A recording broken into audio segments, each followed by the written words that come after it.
And away we go. Welcome to Beacon of Speech. I'm Fred Hunt. Across the table from me is Ted Coley. Say hi, Ted Coley. Hi, Fred Hunt. How are you doing today? Good, good. How you doing?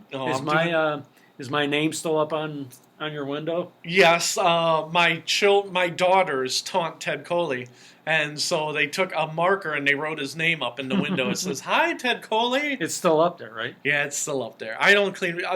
Ted, when you walked up, the Christmas lights were still up. It's July something. It's not even July. It's August. See, I didn't notice that because that doesn't pertain to me. If it said "Hi, Ted Coley" and Christmas lights, then you would have noticed it. All right, this is Beacon of Speech number 32. What do we do here at Beacon of Speech? According to my wife, I just have delusions of grandeur for an hour and a half. So we'll go with that. Apparently, I'm like Trump light. So when did your wife say that? Today. I said my daughter was trying to help me because she's giving me good advice. She said we need to tighten it up and make instead of an hour and a half, do like 5 1-minute Beacon of Speeches, and then people will listen. So she's trying to give you pointers on how to get more listeners. My daughter is trying to be helpful. My wife is trying to mock me.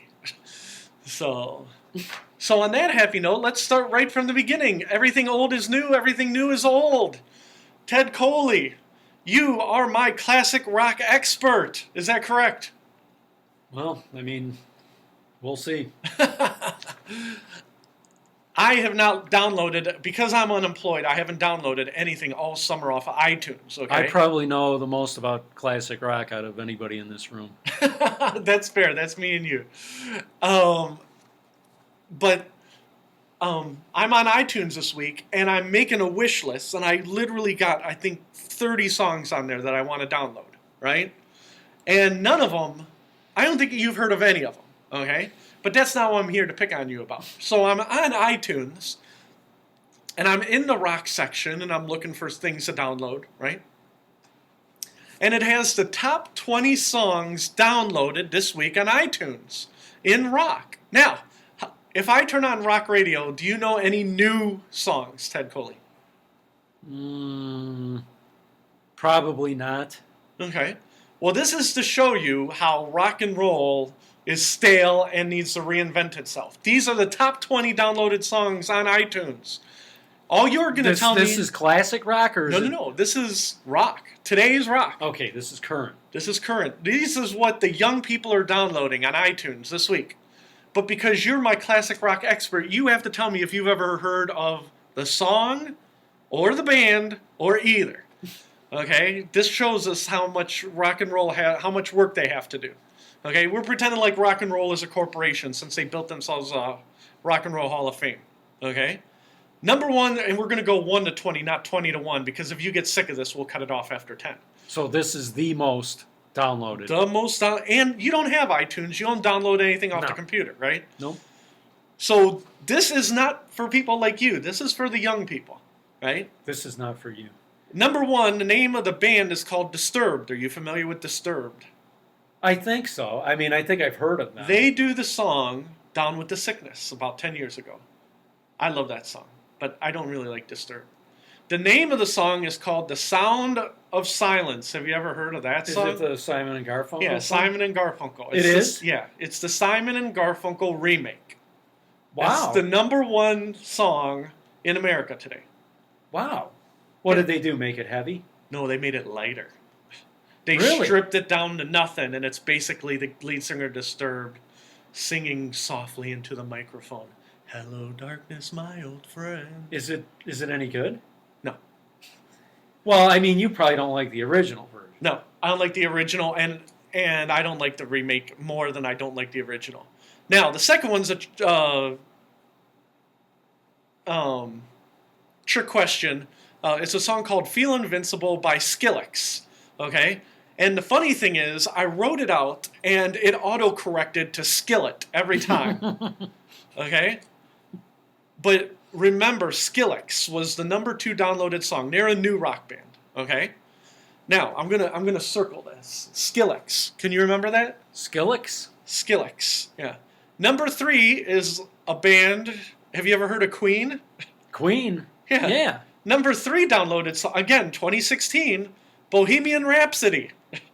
Is it The original version? The original version. Wow. Yeah. That song is 30 years old, and it's the third most downloaded song of the week. That song is actually 40 years old. That's worse. Ted, that's worse. Okay, number 4, it's Skrillex. They have a new album out. It's a song called I Want to Live. Okay, you never heard of Skrillex.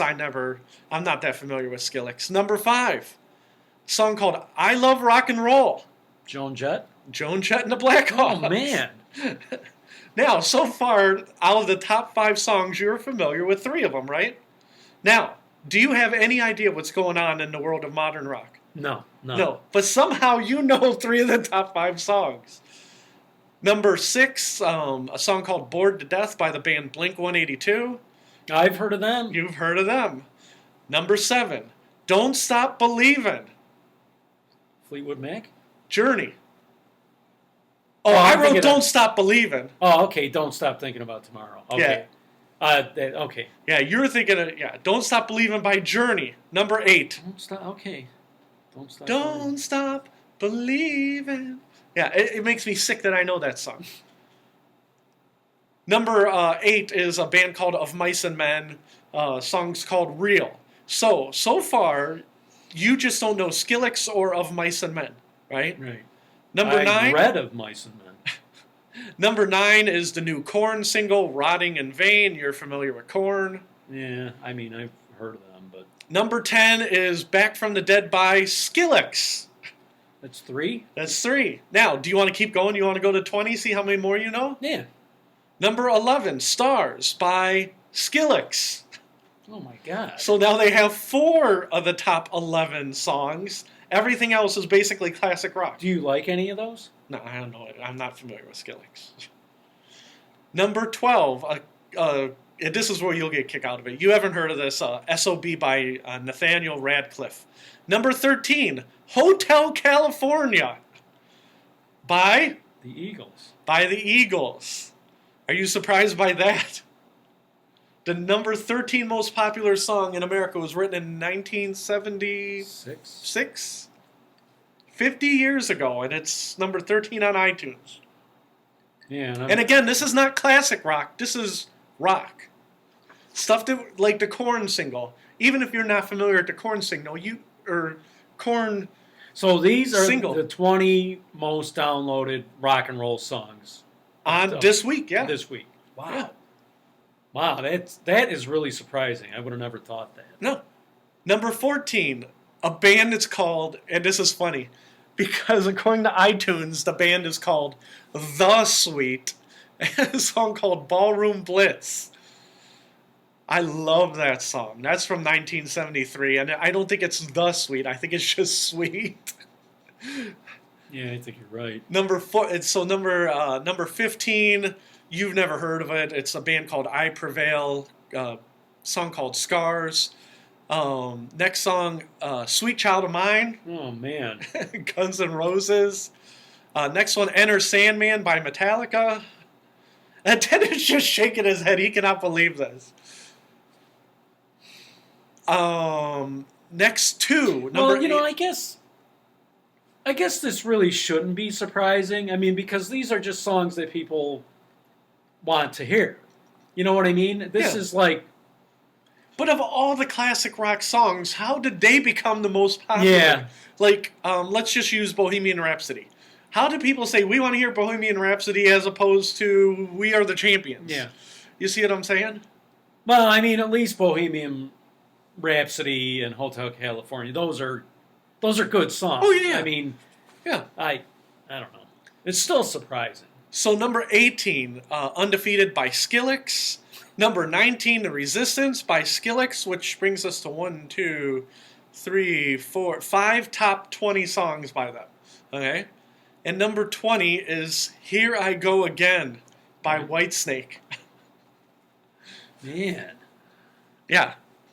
And rock and roll, if you don't have new people, eventually rock and roll dies. You can't build rock and roll on and just I'm trying Skrillex. to think, and all those ones that I knew, the ones that are like older songs, I think they're all from the 70s or the 80s. Oh, yeah. I don't think there was anything from the 60s No, I think or even the 90s. No, I think that off the top of my head, I think the oldest one was probably Ballroom Blitz by Sweet. You said that was 73? 73 or 74. Yeah, because I think Bohemian Rhapsody is 75, Hotel California is 76. Yeah. What was I Love Rock and Roll by Joan Jett? I think that was 81, I think. Yeah, that's the early 80s. What else was on? Don't Stop Believin'? Don't Stop Believin' was the late 70s. What else was on there? The Sound of Silence was from the 60s. There you go. but not by Disturbed. But if you don't like, say if we went on iTunes right now and you put in metal, right? Probably 18 of the top 20 songs are old metal or new metal songs. You know what I mean? So rock has a problem that they're not getting to the younger generation. They're listening to rap. You know what I mean? It's like that's how something dies. If you don't have new people coming in, well, lots of people listen to Bohemian Rhapsody. Well, no, that's like listening to Mozart. Classical music is not, it's 200 years old, and Mozart is not reinvigorating the masses. I mean, I don't know what you think about songs like Bohemian Rhapsody. Oh, I like them, but I've heard them too many times. I want to hear some. When I made my list of 30 songs to download from the rock and metal and alternative, like there were a few remakes, and we talked about that. But something should be jazzing the youth of America. You know what I mean? When everybody was listening to Nirvana when I was a teenager, what band is everybody listening to? Well, apparently they're all listening to Skrillex. No, because like me and my brother talk about this, the 70s in general were a lousy decade. Right. Like the economy but like as far as music, I mean, some of the albums that came out were phenomenal. Right. You know what I mean? Like The Wall, Queen, whatever that. And the thing is that those guys, Zeppelin, like Physical Graffiti, and right. It must have been like every time you turn around, somebody was coming out with like a masterpiece. Right. And the whole thing is, say even things I don't really like. Like I'm not a big Pink Floyd fan, okay? But Pink Floyd was selling out stadiums, okay? 75,000 people, and they sold out stadiums, okay? Bands today barely sell out clubs. There's not a lot of bands that can sell out a stadium. Now, bands sell out, they play the festivals and they make more money, but they're not selling. When's the last time a band came and sold out Cleveland Stadium? I couldn't even tell you. Now, don't get me wrong. I could be wrong. You have to correct me, but didn't Alan Jackson do a tour where it was like Alan Jackson and two other titans of country music? That sounds possible. And then they almost sold out Cleveland Stadium. Like there was 50,000 people. But it was like 3 country headliners in Cleveland Stadium. No rock band comes. No. Unless, it's an old rock band from, like Rolling Stones. But there's only so many clubs you can fill. It doesn't matter how many people are in the club. You aren't making the money that the Rolling Stones are making or U2 Now, are you talking about the old Cleveland Stadium or are you talking Well, I'm talking about the old Cleveland Stadium, but the new Cleveland Stadium, that's when that country tour hit. It was like a couple of years ago, and I thought they said there was 50,000 people there. Yeah. Well, I know back like in 94, I went to the old Cleveland Stadium and saw the Eagles. Right.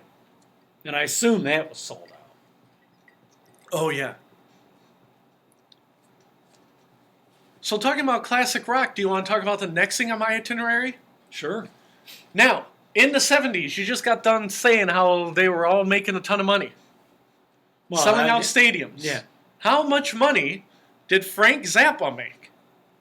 What, in his career? Or? Oh, no. Do you think he was ever making Pink Floyd or Rolling Stone money? Oh, no way. No way. No. And the Mothers of Invention, I assume they worked for him, but I didn't get the impression any of them were making any money. Which I, like, literally, here's $100, play a xylophone jam or something. Right? Frank Zappa, before he died and after he died, released 100 albums. Okay? Now. This is total. This is total.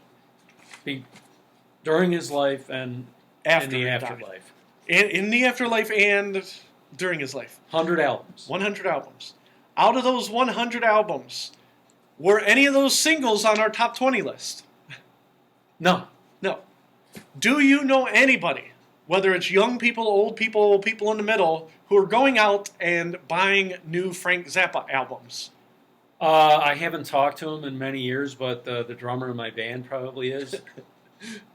Well, apparently, Frank Zappa's wife was crazy with power, right? Once Frank died, they didn't have an income.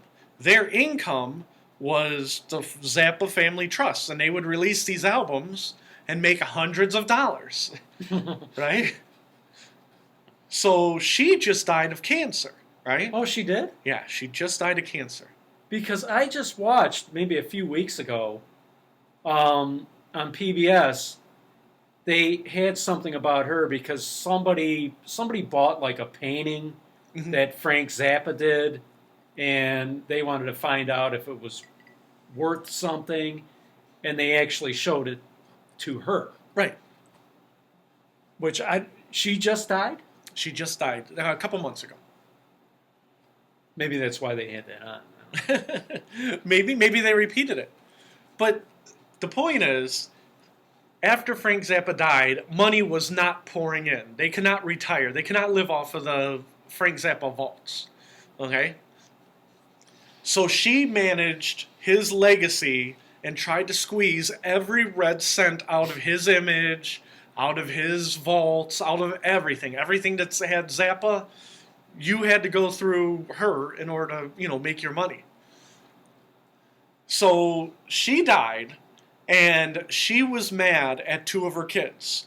So instead of giving each kid 1/4 of the estate when she died, right, she left 30% to Ahmet and Diva, right? Diva, yeah. And then she left 20% to Moon Unit and Dweezil. Yeah.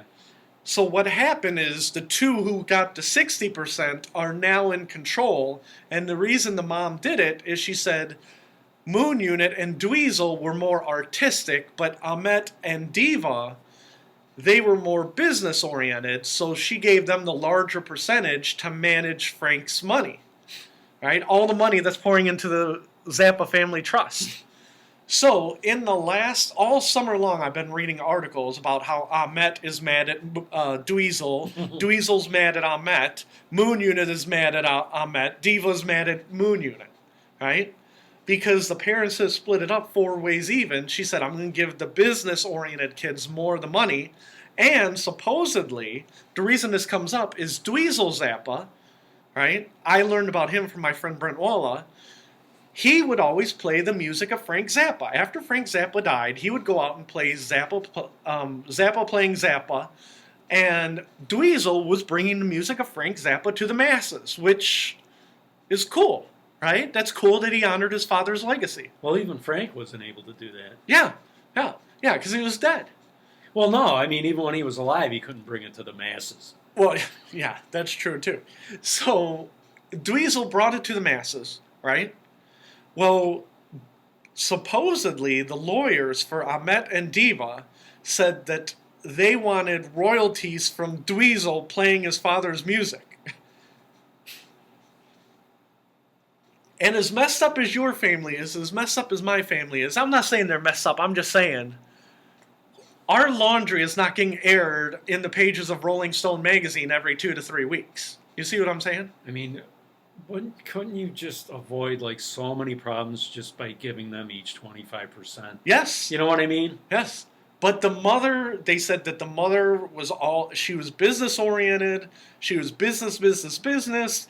I got to manage Frank's legacy, money. And again, she married an artist, and then she managed everything. She goes, oh, well, these 2 kids are artists. They don't need to worry about the business side. We'll give it to the business kids. Yeah, that's kind of crazy. Yeah. So again, I just read another article in Rolling Stone magazine this week about why this is playing out in the media, why it's playing out in the press, why it's playing out, and it's amazing that how can I couch this? Puff Daddy said, "More money, more problems." Right? I can't imagine that there's that much money pouring into the Zappa estate. And I really think the problem is there isn't that much money, that they're really scraping at nickels in the Zappa family. You see what I'm saying? Well, that's what's funny. Have you ever looked up on the internet? They tell you what people are worth. I mean, I don't know how accurate it is, but it's like I would love to know how much like somebody like Frank Zappa was worth. Right. You know, most people probably want to know like big names. Yeah. I want to know people like him. Yeah. And that's the whole thing. You know, when he died in the 90s, right? Yeah, 93, I think. Didn't he have like pancreatic cancer or liver cancer or something? He had, I think he had prostate cancer. Prostate cancer, okay. No matter what way you slice it, it was unpleasant. And he died young. He died younger than he should have. Okay? I just never got the impression that he was sitting on, like, say we're making fun of Paul McCartney, right? You know, Paul McCartney sitting on all that Let It Be money, right? Or David Gilmour sitting on that Comfortably Numb money. There's no Frank Zappa song that was putting a nest egg in his bank account. Again, I honestly think that some of those later albums, and maybe I'm wrong, maybe there's hidden Frank Zappa fans like living in parents' basement and stuff. But I can't imagine that some of those posthumous albums, it probably cost them more to put them out than it did for them recouping the money.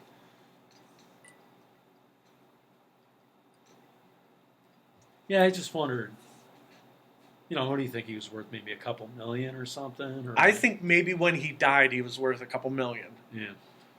And then I guess when she was getting ready to die, they wanted to do the authorized Frank Zappa biography, and they were going through her. But they wanted to pay for rights. They wanted to pay for this and that. They needed Hollywood backing, and she was holding them up for the money. You know what I mean? And do you ever watch Bill and Ted's Excellent Adventure? Yeah, I was just watching some of that last weekend. Okay. Keanu Reeves, you know him. Yeah. Well, the other guy, Alex Winter, who I like, right? He's going to be doing the Frank Zappa documentary. Well, from what I understand, it would have been done sooner, except for Mrs. Zappa was holding out for more money. Not from Alex Winter, from, you know, production companies, from the studio, you know. Why am I going to open up my vaults for free? You know, all that other fun business stuff. Now, I know Keanu Reeves has obviously been in a lot of movies. Right. But is his name Alex Winter? Yeah. Has he been in No, a lot hardly of... any. Yeah. Yeah, he does other projects, but he must have saved some. I'll tell you what, I'm going to be honest, and I'm sorry to slander anybody. Do you think he has a podcast? He probably does have a podcast. He's probably trying to pitch the Frank Zappa documentary as we speak somewhere. If you said who had more money, Alex Winter today or Frank Zappa when he died? I think Alex Winter might have had more money.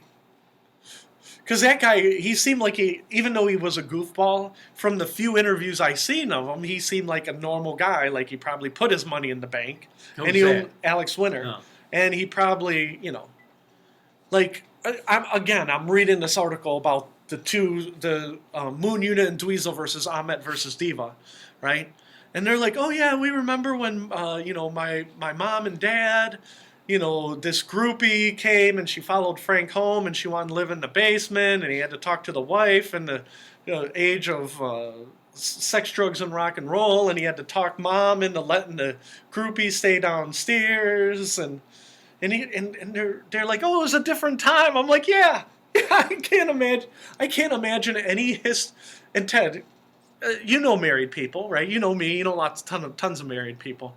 How many married people, if a woman followed the guy home, is going to be able to talk his wife into letting the groupie stay in the basement? Zero. So when they're like, oh yeah, it was a different time, I'm like, it doesn't have anything to do with the time. It doesn't. Did the groupie end up living? Yeah. God. Yeah, you missed out, Ted. Man, maybe I shouldn't have left. Yeah, you should have stayed in that. You should have been singing those songs over and over. Ted Coley and the Mothers of Invention. And like I said, I don't mean to disparage Frank Zappa because I really like him. Mm-hmm. And I like the experimentation. There's Frank Zappa songs that I like. It's just I can't imagine 100 albums of Frank Zappa selling anything. You know what I mean? Yeah, like I said, I didn't know a lot about him, and the little I do know, I probably learned from the drummer Right. in the band. And I remember one time he brought a videotape over of Frank Zappa playing live. Right. And I remember at one point Frank Zappa saying to the audience, somebody must have asked him to play something. Right. And he said, no, he goes, we're not going to play Gregory Peccary. So I don't know if they had a song named Gregory I think Peccary. they did. I'm pretty sure they did. Because I've heard that before. It's not from you, but I've heard. So I don't know if it's a song or if it's a lyric from one of his songs. So I mean, that's hilarious. all right, talking about alternative lifestyles, I want to bring something else up. Steve LaTourette died. Do you know who Yeah. Steve LaTourette is? Yeah, I heard that.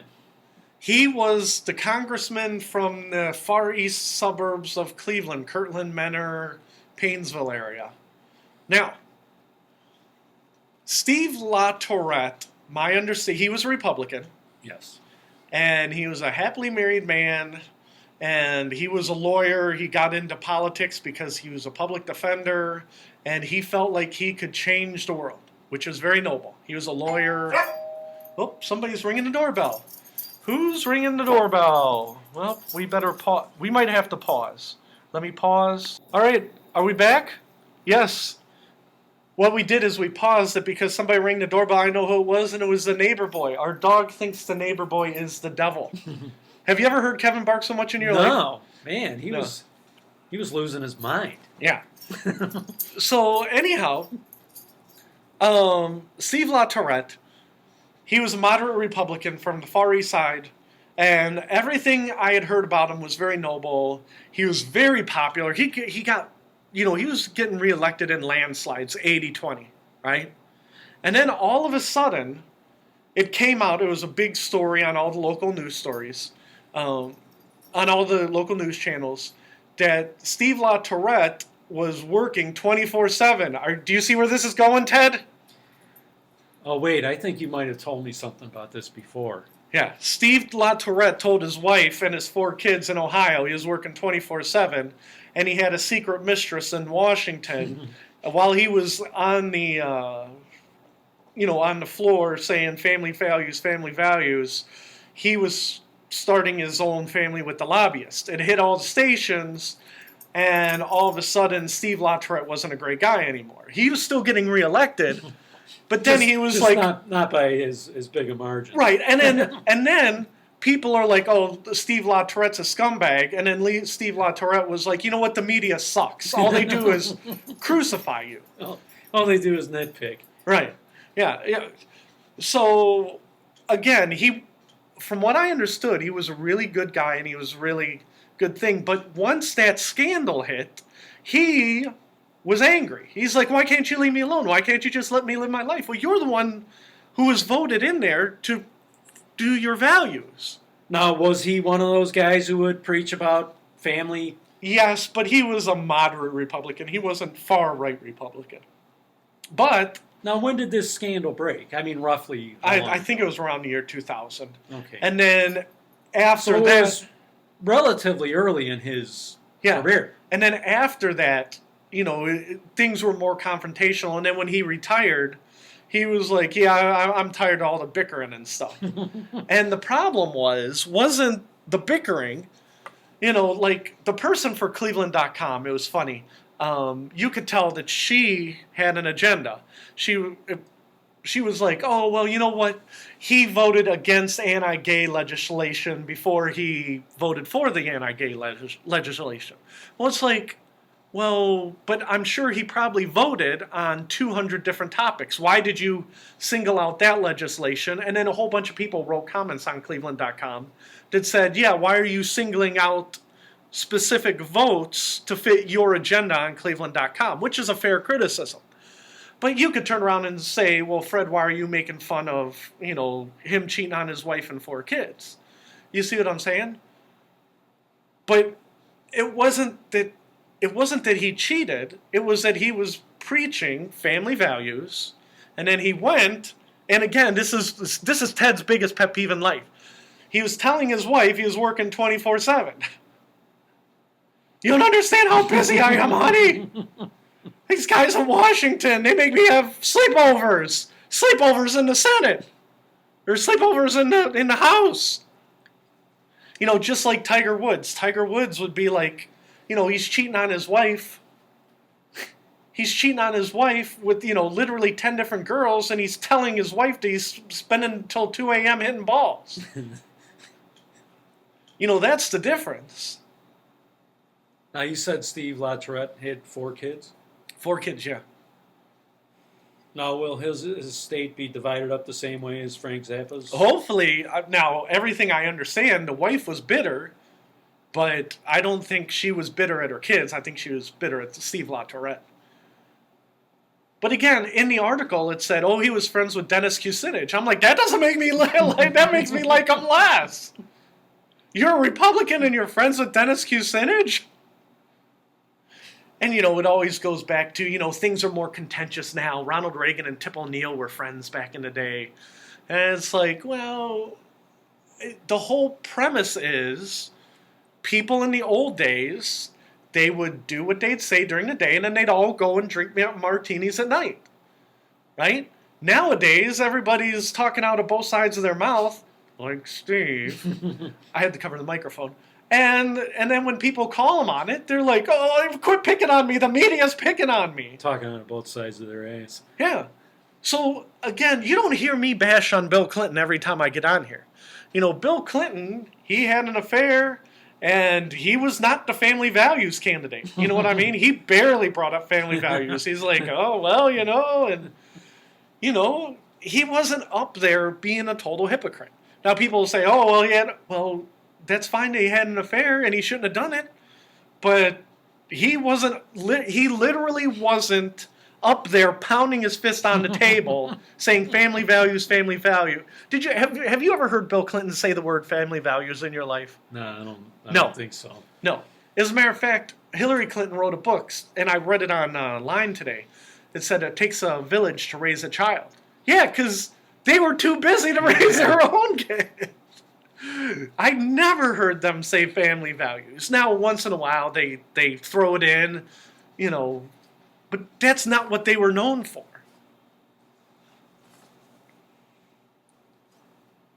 I'm sorry, Ted's getting laughed at, because we were talking about the Clintons and the Gores before he came on air.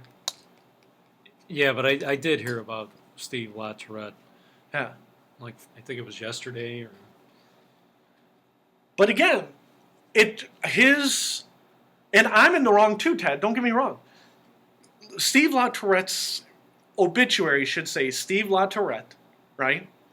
What he did, like the first part on Cleveland.com was fine, right? The first half where they said, he was a young public defender, he was a lawyer, he went to Washington with dreams of changing the world, that's fine.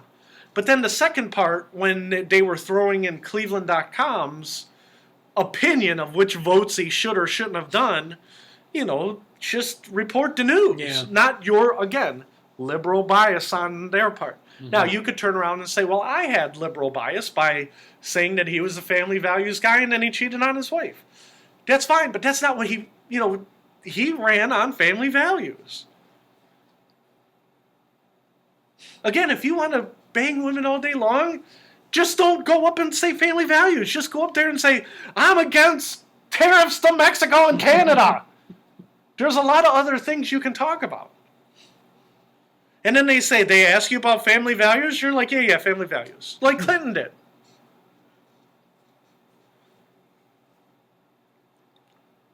So now that we're talking about family values, What is the biggest danger in Western civilization, according to the Pope? According to the Pope. And this is for teenagers. For teenagers. For teenagers. Teenagers specifically. Sexually transmitted diseases? No. This is for teenagers? Teenagers. Teenagers. According to the Pope. According to the Pope. Not being able to find a job? Nope. No. Climate change? No, but that's a good guess. Pope urges teens to ditch the couch potato lifestyle, and they need to be involved in social activism. Now, I'm going to ask you a series of questions. Seriously. Now, the reason we had a run-in with him before, didn't we? We did have a run-in with him. You had a run-in with him. Let's be very clear. Because he was bad-mouthing Trump. Now, I'm going to go back into your teen years, okay? Now, when me and you were young and we were teens, the Pope told people no premarital sex, right? Mm-hmm. And they said, be good. Don't have sex and don't, burn things down. Obey the 10 Commandments, right? The problem was that kids had too much time on their hands and they were out doing the devil's bidding by listening to Pink Floyd and the Eagles, right? Mm-hmm. So he was trying to discourage bad action. This Pope is trying to discourage inactivity. You would think that the Pope would be happy that the kids weren't doing anything because they're not out listening to music. They're obviously not doing anything. They're just playing video games and laying on their couch. He wants them to be social activists? Yes. What? Can you be more specific? Did he... make the world a better place. Okay. Now, back in our day, I don't think the Pope or anybody was saying you young people need to be social activists. They said don't be bad. Mm-hmm. Okay? Now the new message, and I'm not picking on the Pope, I'm just saying the message has changed in a generation to... Yeah, I know you're afraid to pick on the Pope. I am very afraid to pick on the Pope. I'm not even arguing that. Okay? But, so I just think it's ironic they says you need to be socially active. Now, if you tell kids to be active, are they going to be socially active? Well, they'll be socially active in some way. Yeah, in deviant and sexual ways. So I think and again, I'm not criticizing the Pope. You can wish for anything you want. Okay? I could wish for $1 million or a supermodel to live in my basement with me and my wife, right? But I don't think that's going to happen. Now, when he says teens need to be more active, I think you're sending a dangerous message because if teens are more active, I think they're more liable to get in trouble. Would you say that's fair? Like, well, see, I want to shake the Pope and say, have you ever lived with a teenager? It just seems like this Pope is different from most popes. Yes. And I don't disagree, but like I said, I'm not saying he's a bad guy or anything. Yeah. I'm just saying that he's, I don't know. And the he challenge just doesn't seem like a regular Pope. Yeah.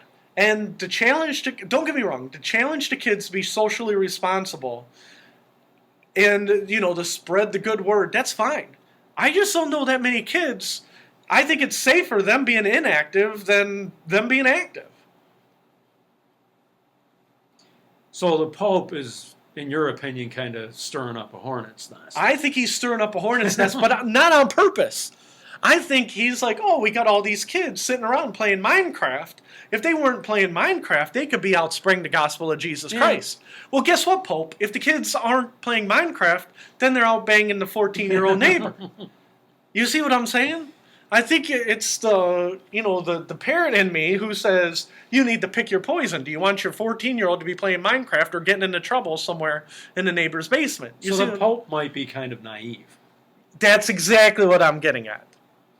I think this Pope might be naive. Now, I'm not saying he's wrong, and I'm saying he has good intentions. I'm just saying he might be naive. Now, people turn around and yell at me. The Pope, when he was a priest, he wasn't naive at all. He used to take the subway through the worst parts of Buenos Aires or whatever part of Argentina he was from. Michael Savage said that he was a bouncer. A what? A bouncer. Oh, he could have been when he was real young. But when he Not was Michael Savage, the Pope. Oh no, I know. But what I'm saying, when he was a priest, I remember reading a article that he didn't even want a car. He would just take the subway to work, or he'd take the bus to work so he could be with the common man. And everything about this Pope seems great. I'm just saying, I don't know that many. Maybe he's challenging the children to be more socially responsible in the time. But I mean, even in the time of Christ, they weren't socially responsible. You know what I mean? The young soldiers were, well, you can't lay on that straw couch anymore. You go out and join the Roman army. And then next thing you know, they're crucifying Christians. Yeah, I don't think the Pope knows anything about kids. But in this Pope's defense, no Pope knows about kids. You know what I mean? Like back in the day when the kids of our day, don't have premarital sex. Well, the kids were bored and that's what they were doing. Well, somebody invented video games to keep them busy. Well, now we created a new problem in instant gratification. Yeah.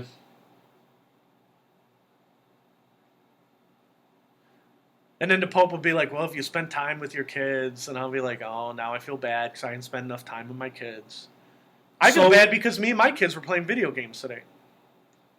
So the Pope basically wants kids to go out and spread the word of Jesus. Yeah, well, he didn't really say. No, I don't have a problem with that. What I have a problem with is when the Pope gets into global warming and stuff like that. No, he said that's what gets. Basically, it was do good works. No, you know okay, what I mean? yeah. So there's nothing wrong with that. Yeah.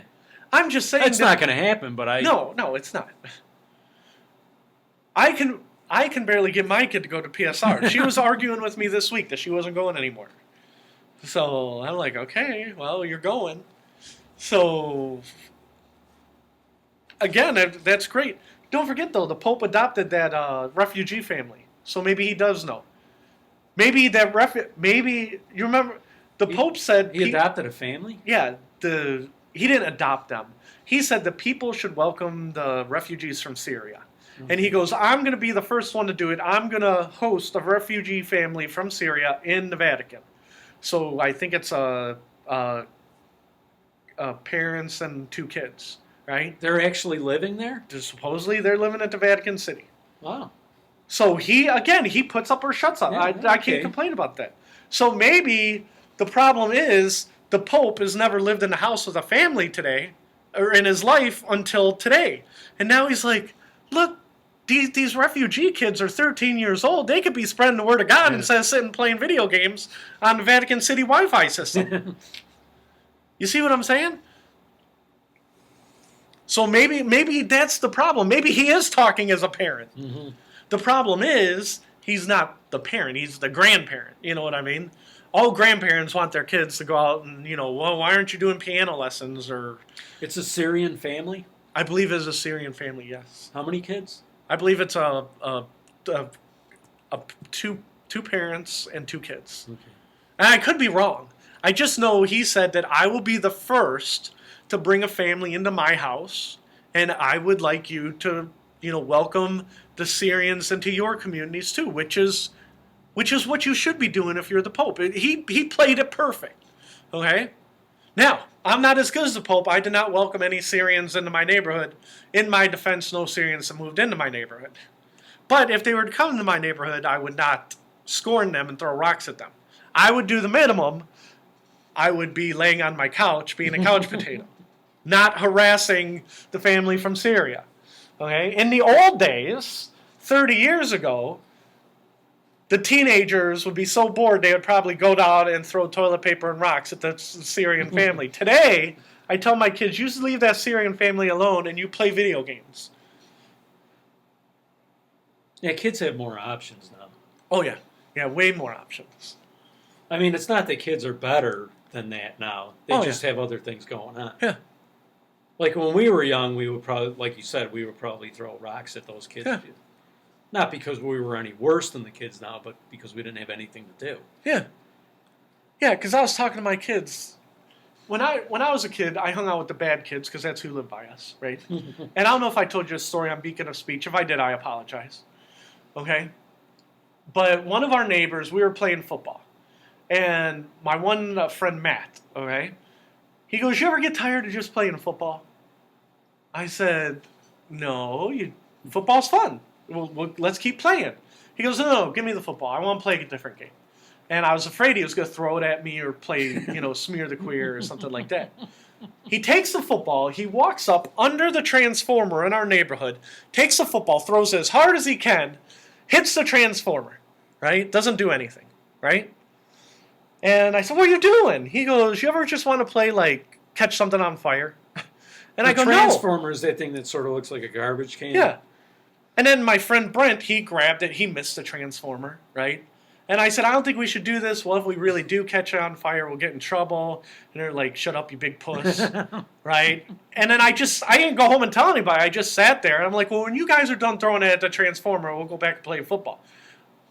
So Matt, after 5 minutes, hits the transformer. He hits it just right. You can see sparks shoot out. The lights go out. We all run. And that's what kids do. That's what kids did when we were small. Nowadays, Matt Rupsick would be sitting in his house playing Doom. Okay? He wouldn't be throwing footballs at the transformer. Okay? The Pope needs to understand when you get certain victories in life. Now, you can say, be good, just like they did, a generation ago, but I'm just saying that, you got to choose your battles. Why don't we take not being bad as a first step towards being good when they're older? It's like I'm surrendering. Okay, we're going to retreat and refortify over here. We're going to settle on kids. Let's not focus on them being good. Let's focus on them not being bad. Now, could you see, like, Joe, the empty chair, doing something like what you just described? Oh, yeah. Yeah, if we were here, I guarantee you, Joe would tell me a story just like when we were sitting out and Matt knocked out that transformer. And again, I know that the power went out because I saw the guy's house lights flash. And I saw the sparks come off. And like I said, we took off. Like I said, we were not good kids. Let me put it this way. I hung out with bad kids, but I tried not to do bad things because I want to get in trouble. But I also knew if I ratted out my bad friends, then they wouldn't hang out with me anymore. You see what I'm saying? It was kind of the... You know the guitarist in my band? Yeah. He said one day he was playing, like, football with his dad in the street. Right. They were kicking it back and forth. And his dad kicked the ball and it hit somebody's house. Uh-huh. And his dad ran in the house. You know how you do that? Like when you hit somebody's house, you run. His dad did that. Ran. That's awesome. See, I like that. See, everybody's inner 10-year-old.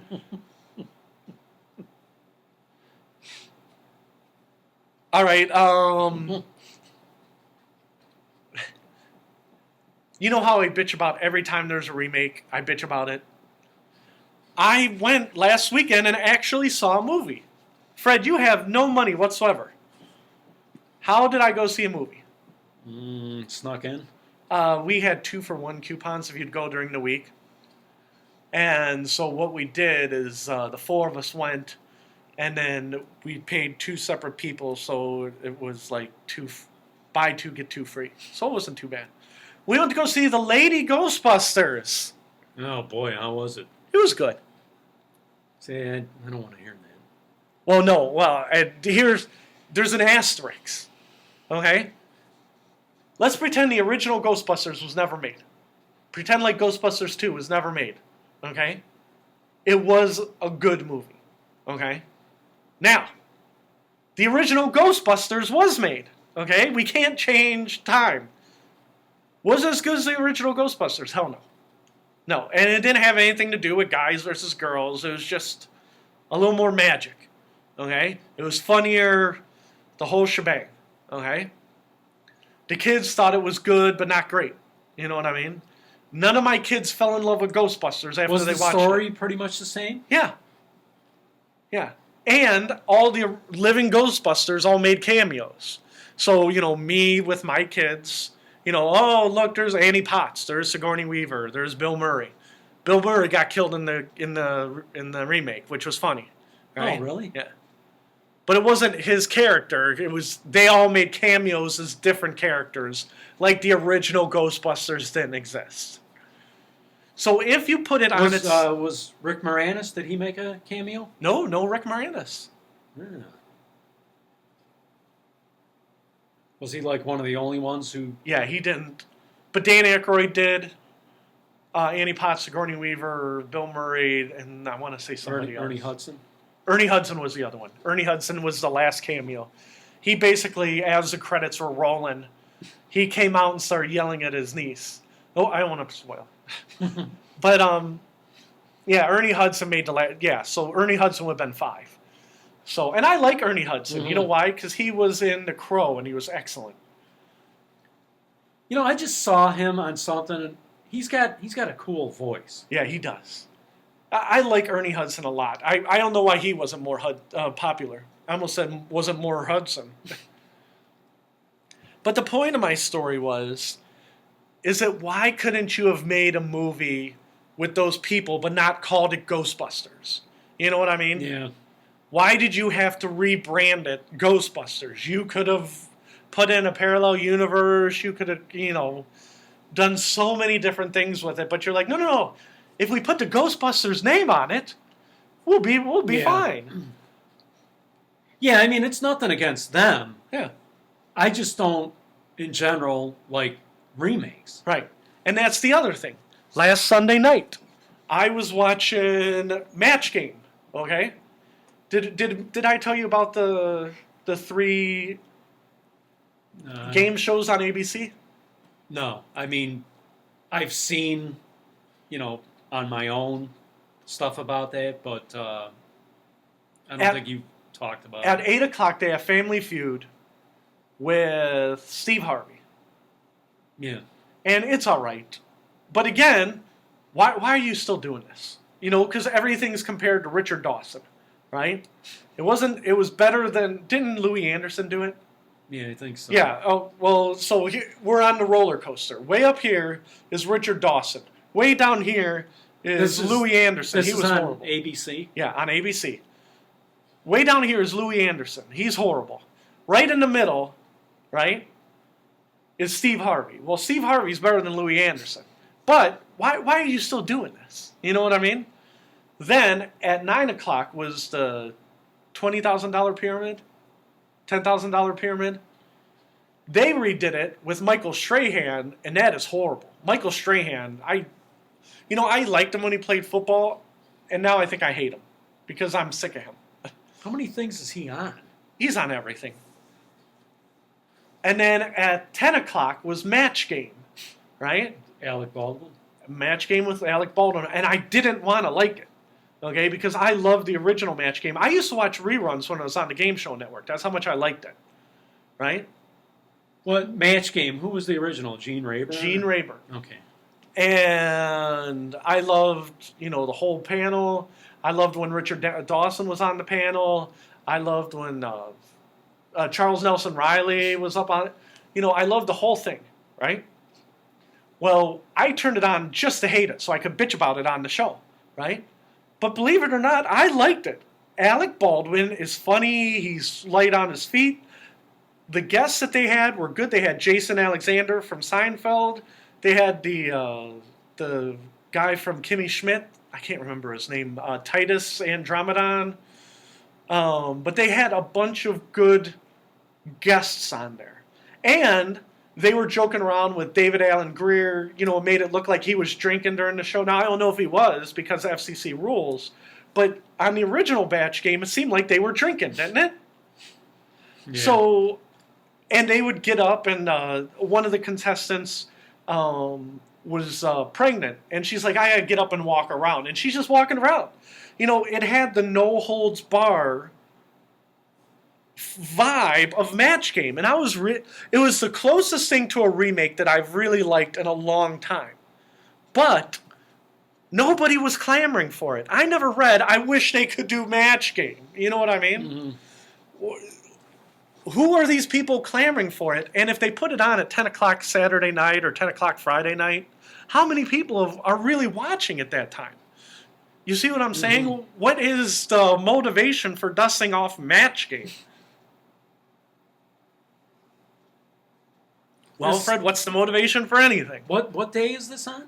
I thought it was on Friday or Saturday night, where they have 3-hour game shows in a row. And then Match Game, technically, it's 2 half-hour game shows. It's 10 to 10:30 and then 10:30 to 11. No, I think Alec Baldwin's pretty good. Yeah, he was good. The show was good, but it takes me back to Ghostbusters. Why? Well, why did you if you have an idea, just take that idea and run with it. Why do you have to imprint it, run it through marketing people, and Well, I mean, it kind of relates to what we started the show with.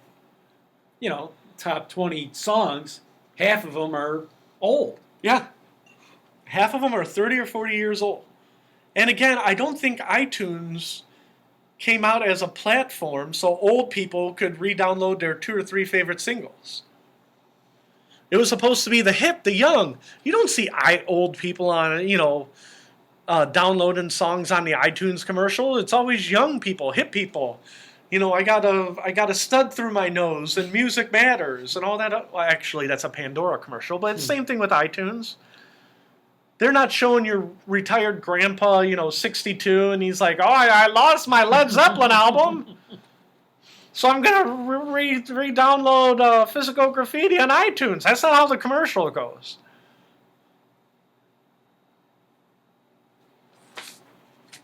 Because if you're going to run your business... Now, again, I'm on the rock, and, young people are probably listening. Well, no young people are listening except for Quinn and her friend. But they're probably like, geezers, that's the point. You're looking under rock. You might as well be looking under classical music. They're like, all the young people are listening to is rap and alternative. And alternative nowadays is deplorable. So the new Ghostbusters is, what, Melissa McCarthy? She's funny. Who else is Kristen Wiig. Kristen Wiig. She's funny. And who's the third? Because there's 3, right? Kate McKinnon. Ted, I gotta pause this again. I'm having stomach problems. I'll be back. I'm so sorry, Ted Coley. Okay, I feel like I owe the audience an explanation. All 2 people. When I was young, I would drink a gallon of milk every 3 to 4 days. That was my gallon of milk. So this is, you're explaining to Quinn and her friend. Yeah, Quinn and her friend. Ever since I got to be about 30, milk has made me go have problems. And I think there might have been milk in some of my dinner. It might have been, I thought it was mayonnaise. It might have been ranch on that turkey club. If that was ranch, that would do it. And so that's the milk tearing through me. Like I said, I didn't feel good when we started. I wasn't sick. My stomach. But we were talking about Kate McKinnon. She was one of the Ghostbusters. The 3 lady Ghostbusters were good. And then their helper, the one who joined later, who was basically the Ernie Hudson role, his niece, she was good too. It just, why did they have to call it Ghostbusters? You know what I mean? My question is, who was who? Or do you not know? I didn't really know. Okay. Because, you know what I'm getting at was like Melissa McCarthy, was she Bill Murray? Or yeah, they didn't really. Okay. Yeah. I mean, they probably did. I just didn't pick up on it. Because I kept thinking, that's Melissa McCarthy. She's funny. Kristen Wiig, she's funny. No, all 3 of them are funny. Yeah. So don't redo anything. If you want to redo something, use your own ideas. Right? Or say you want to do Star Wars and you want the next generation, bring back Harrison Ford and Mark Hamill and kill them.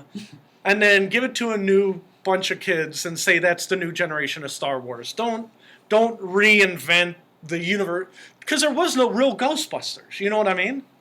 Use your imagination. You're supposed to be Hollywood. And I remember reading something, and it was in the business section. It said the problem with Hollywood is nobody wants to hit singles anymore. Okay? Meaning, nobody wants to make a $10 million movie and then make $50 million. They all want to make a $100 million movie and make $1 billion.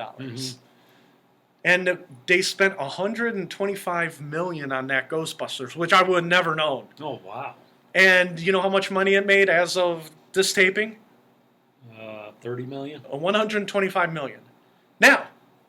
Oh, it already made 125? Yeah, but it was pretty much done. We didn't see it on the first weekend. We saw it like on the third weekend. Right? So it's basically done with this theatrical run. And China said they would not show the movie because of women chasing ghosts. There's something sacrilegious about women and ghosts or something, so they wouldn't even show it.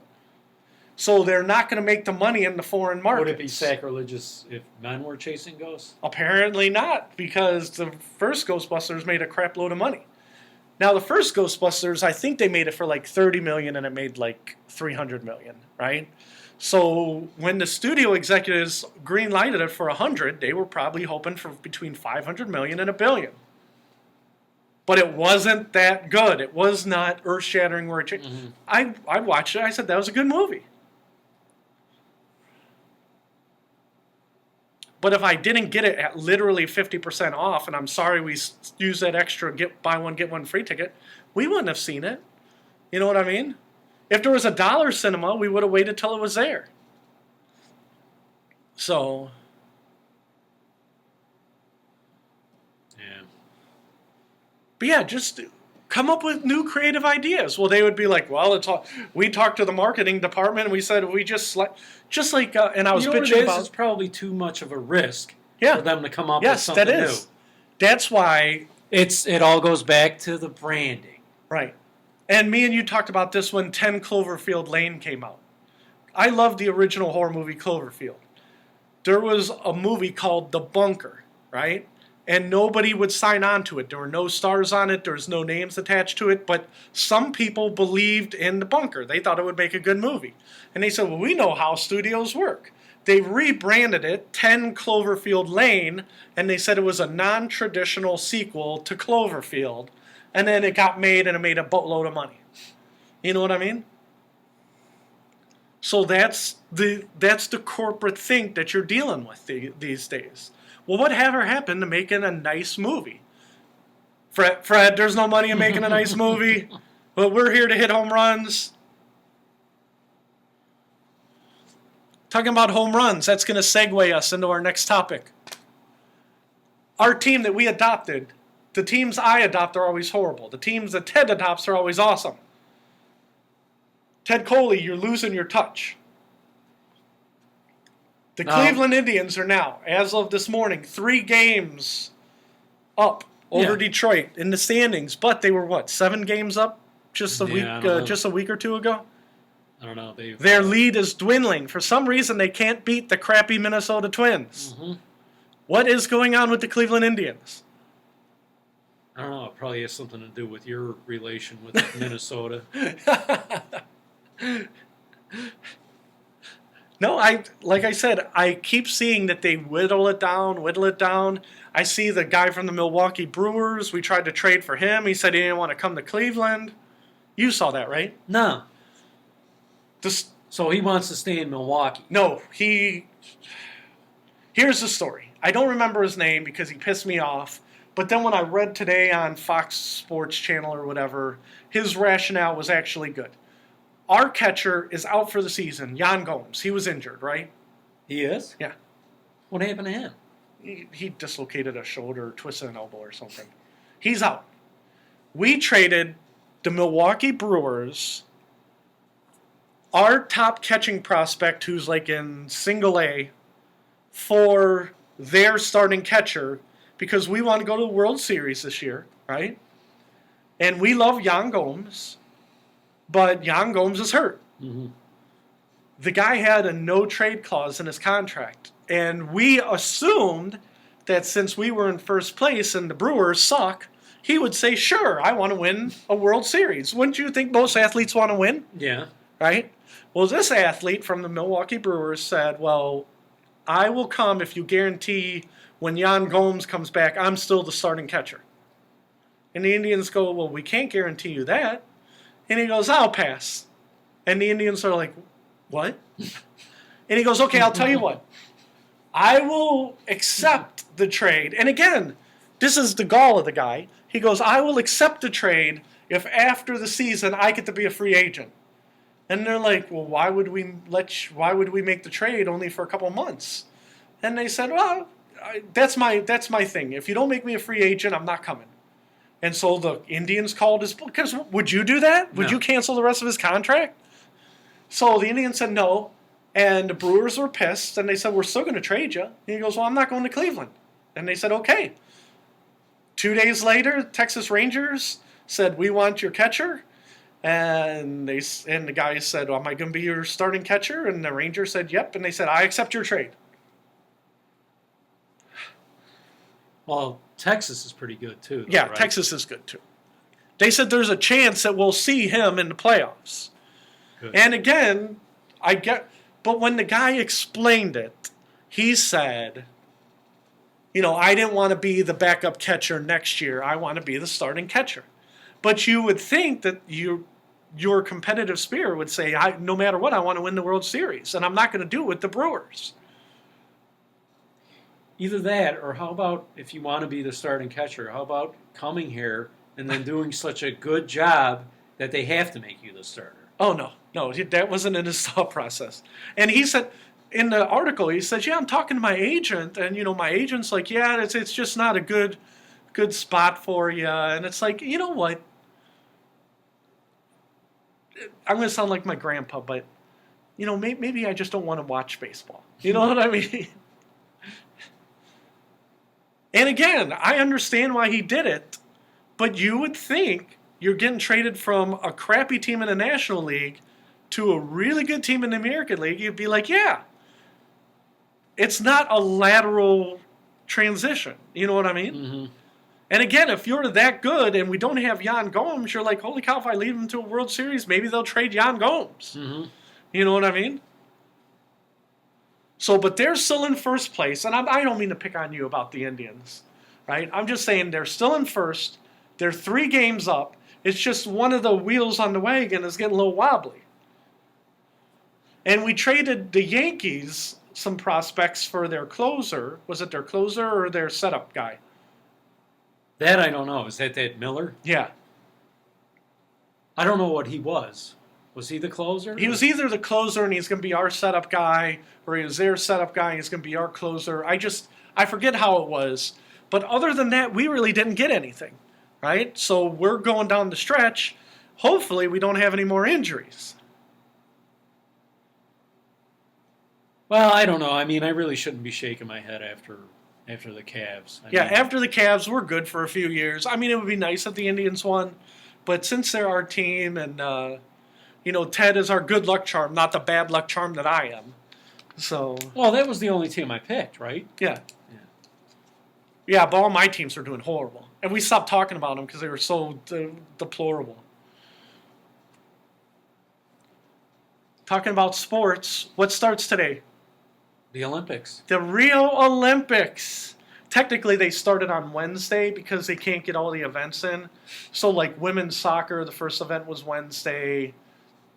The athletes start coming into the village, like on Wednesdays so they can see their accommodations and stuff. But I know you're going to be shocked, but I keep not every day, every news cycle, like on the Daily Mail, they recycle their news like every 3 hours and there's a new headline. Every news cycle, there's a news story. Australians can't swim in pool. And I'm like, that can't be right.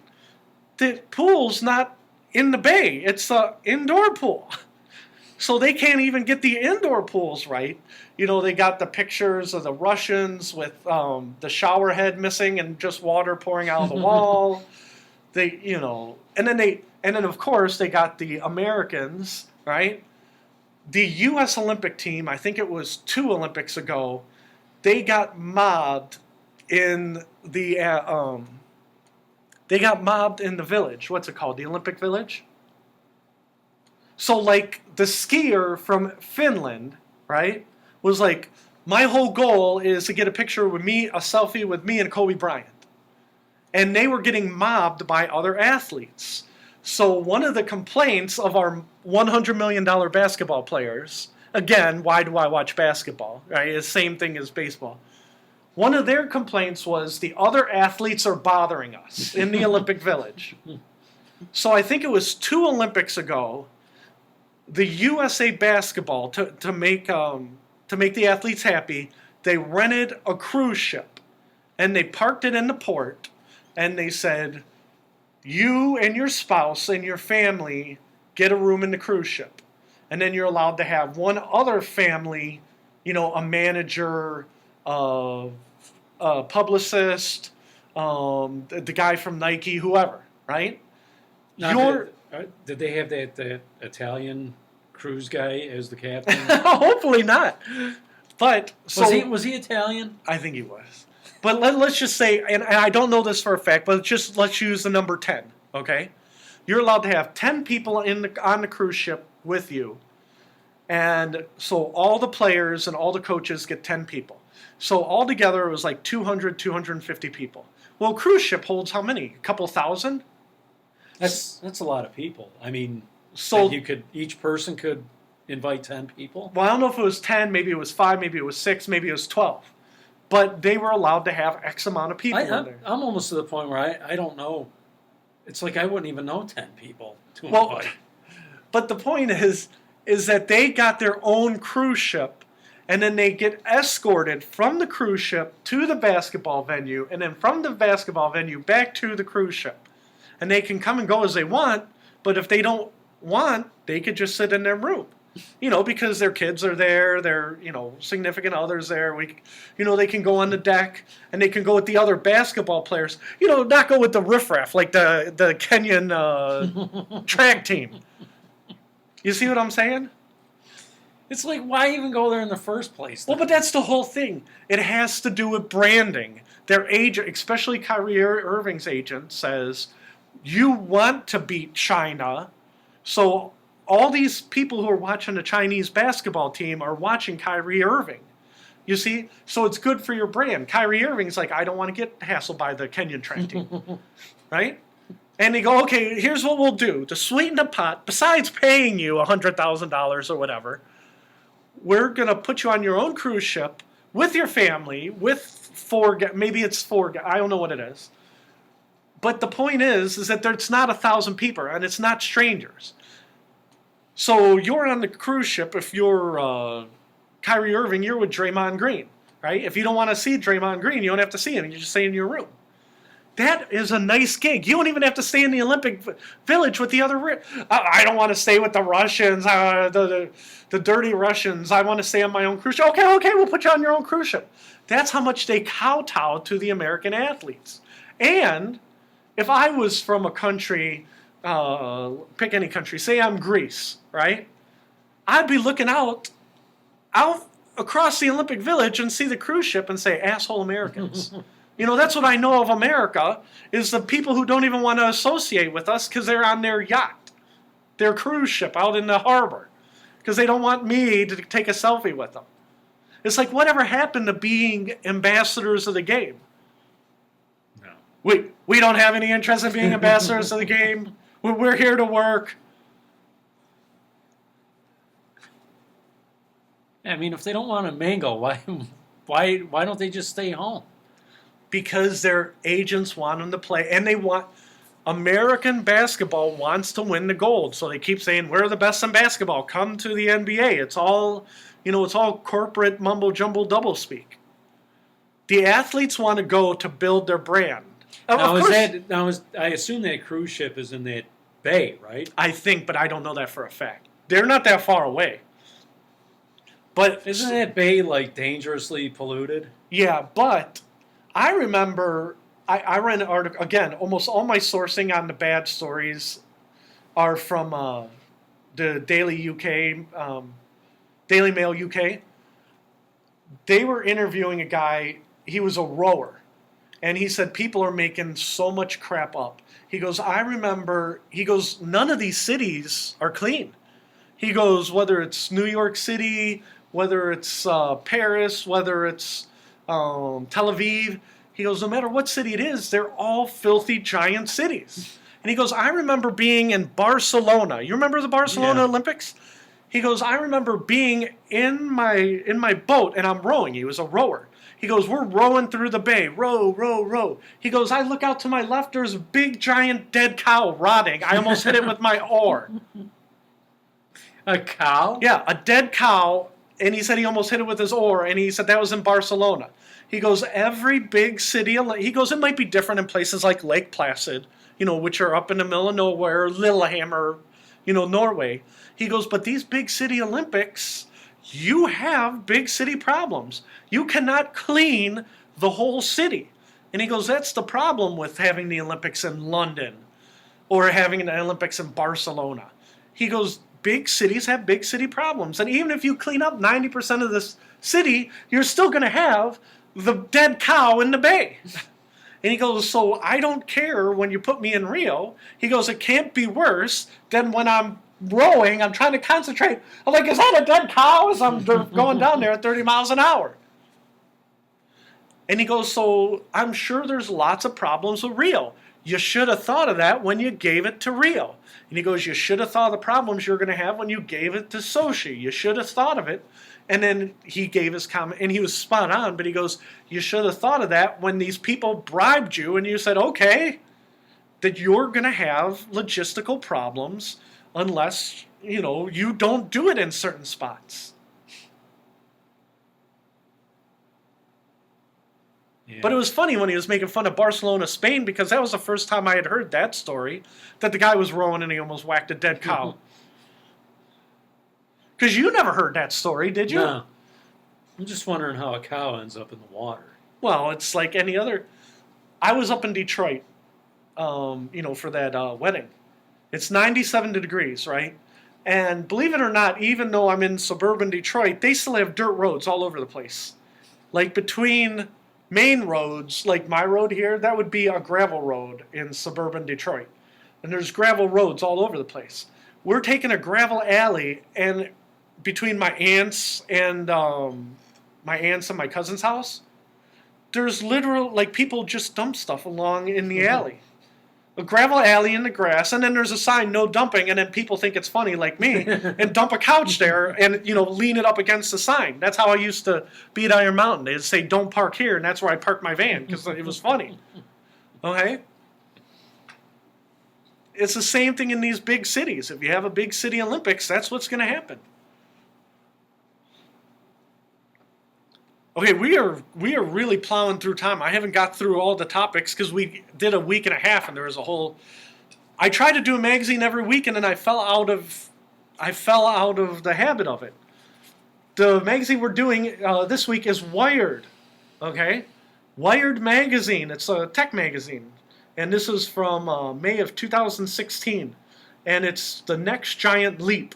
Okay, and it's the challenges of space. Okay. Now, I don't really want to talk about space because I didn't think that article was that great.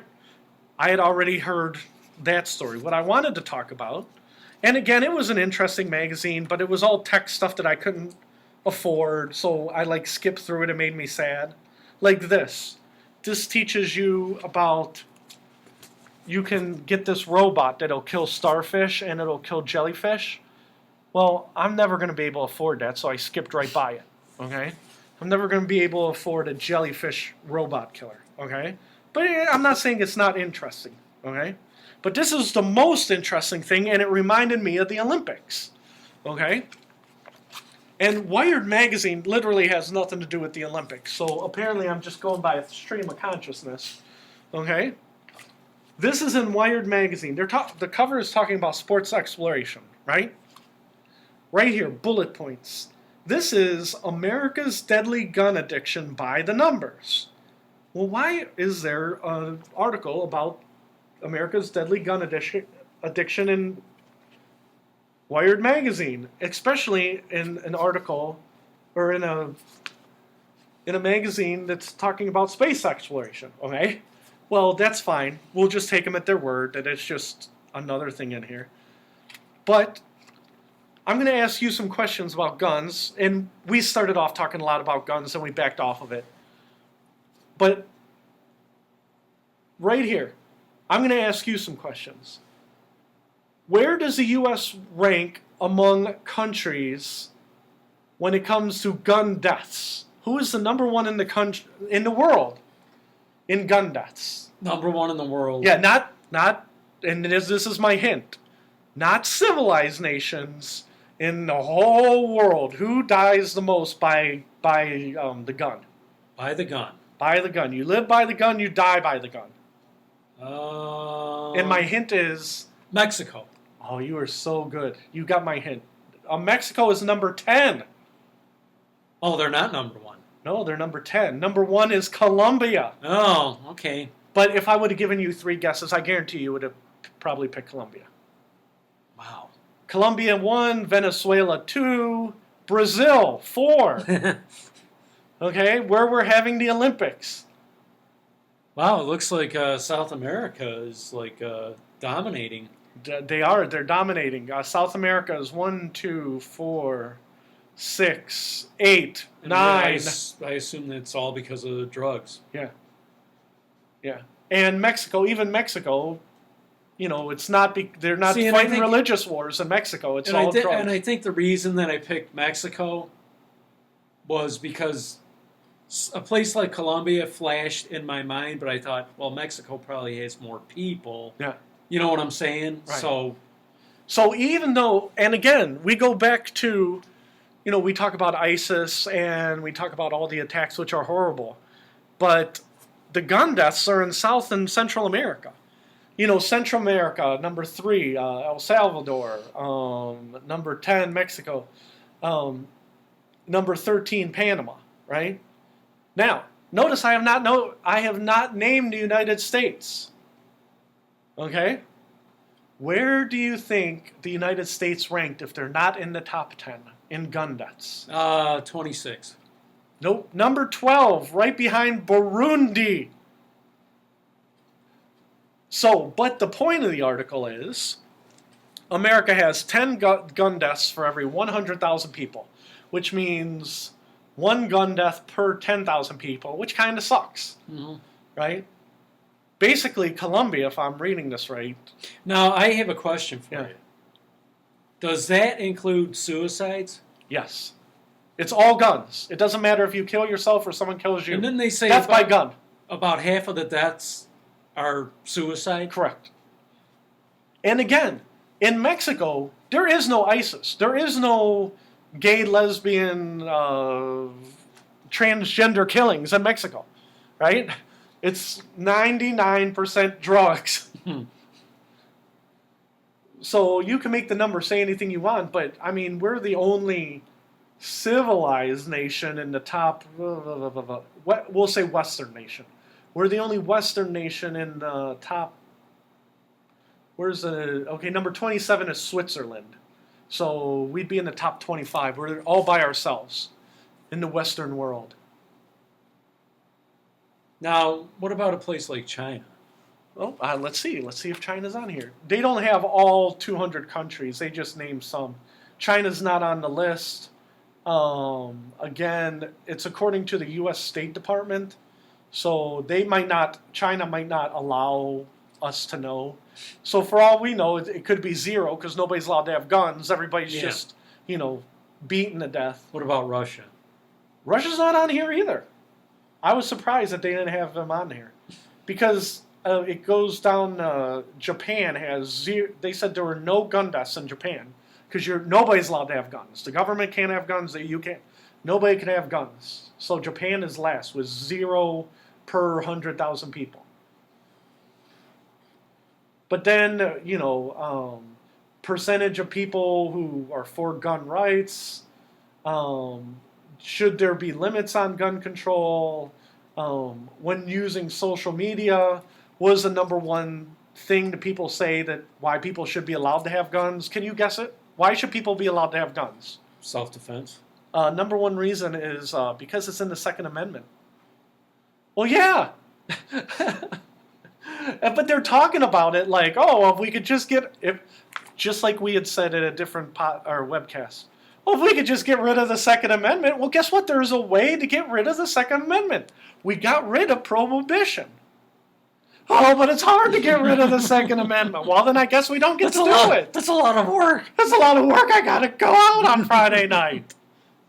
There are solutions for everything. Again, they passed prohibition, and what was it, 12 years later they repealed it?